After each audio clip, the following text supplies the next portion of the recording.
Edgar Allan Poe, born on January 19 of 1809. He was an American writer, editor, and literary critic. Poe is the best known for his poetry and short stories, particularly his tales of mystery and the macabre.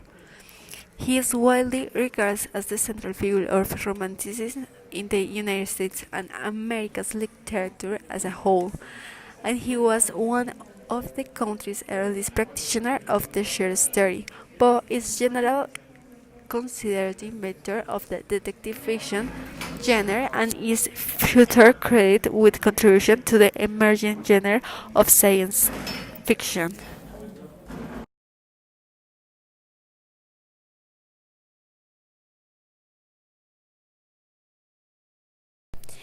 This story talks about a man who did something he doesn't want us, the readers, consider him crazy. It all started in his childhood when he began to experience tenderness towards inferior beings, be- beings animals. He had all kinds of animals encouraged by his parents. Over the years, he married and continued with that tenderness so distinguished for animals. Together with his wife, had parrots, rabbits, dogs, and a cat, the black cat that would take his life in chaos. The continuous time and that tender man was losing little by the excess. He didn't want to have contact with animals, he beat and treated them all badly. But his black cat still esteemed him. He was not able to hurt him. Until one day, because of his excesses. Coming home drunk, he found himself with Pluto, his cat. The man took it, and the cat beat him. Dead of rage, he took his pocket knife out of his pocket and took out his eye. The following days he had some remorse, but it wasn't something that didn't let him sleep. Pluton was starting to recover, but the man couldn't stand it. He hated it, and all day he took it out of the house and hung it from a tree. He knew that his action has been expendable, especially because the cat never did anything to receive such a punishment. The night after that, he woke up with the word fire of his wife screaming as his house was burning. At the end, everything was in pieces, except one thing, a white wall, to which his neighborhoods looked with amazement and some terror, since the scene of the cat hung on a tree was painted on it. Time later to remedy his murder, he found a cat very similar to Pluton. It was just as big, and he was also without an eye. He only had one difference: his chest, since this one was white. His wife was fascinated by the cat, but he didn't like anything. However, the cat always approached him to give him affection. The man couldn't even kick him because at the moment he felt terror for him, and so continued time after. Until one day, doing the housework, along with his wife, the basement, and his cat, who followed him everywhere, made him hit in his head. Without further ado, that man went into a range and took an axe to give him a blow. The cat. However, his wife stopped him, but he became more aggressive and buried that axe in his wife's head. He had murdered his wife. The only thing left to do was hide the body.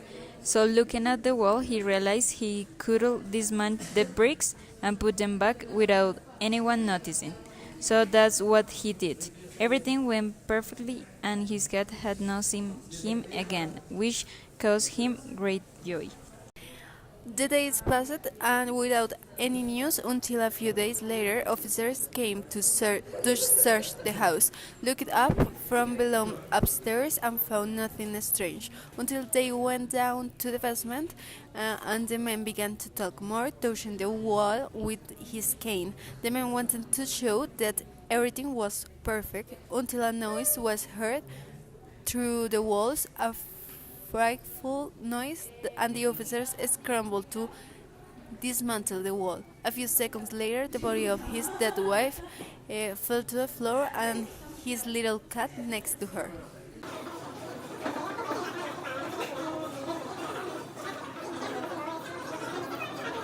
During the whole of a dull, dark, and sunless day in the autumn of the year, when the clouds hung oppressively low in the heavens, I had been passing alone on horseback through a singular, dreary tract of country, and I length found myself, as the shades of the evening drew on, within view of the melancholic house of Usher. This begins this horror story that unfolds in his house with where walls, windows with empty and sinister eyes, rushes that generate in the narrator the feeling of sadness and strong depression. When arriving at his destination were Roderick Usher, who a few moments ago he wrote about a physical illness and mental disorder, as well as a desire to see it from himself. While riding towards the accommodation house, the man contemplated the dominant antiquity of the enclosure, where the withered trees, the shouting walls, silent pond, generate in the feelings of terror, falling into an aspect of deterioration or instinctively. Upon arriving at the house, he is received by a servant who introduces him to a corridor of Gothic architecture, where a servant appears through dark and intricate passageway until Mr. Usher's cabinet, a man with a cadaverous complexion, large eyes, and spectacular barum, receives him with excessive cordiality in a room and wide of long, narrow, and pointed windows. After speaking to the narrator about the object of his visit, his familiar illness, and his abnormal sensations, he said, "I will die. I have to die of this deplorable madness. I fear the events of the future, not by themselves, but by their results. I do not hate danger like nausea because of his absolute effect. Terror. I feel the sooner or later the period in which life and reason must come out for a while. In the struggle with the dark phantom, fear." A peculiar melancholic affect ushered by the cruel and prolonged illness of his sister, his only companion for many years and his last relative on earth.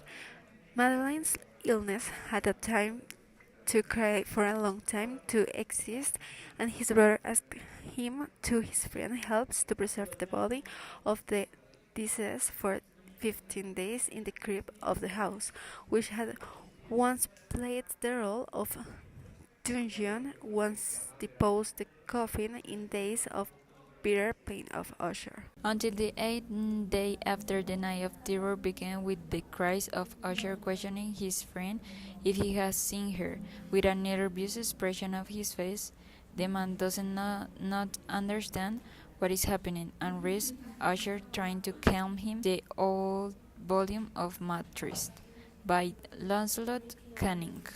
A strange coincidence as an occurred of the noise writing on the page came to life at the ends of a erroneous house. Until the man could contain himself, we asked the questions to Usher.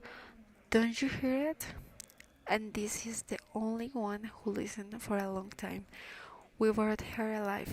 She is on the other side of the door. The figure of Madeline, full of blood on his white clothes, appears in the door and falls heavily on the body of his brother, who drags the round down while the men feel the terror of the remains of the house usher.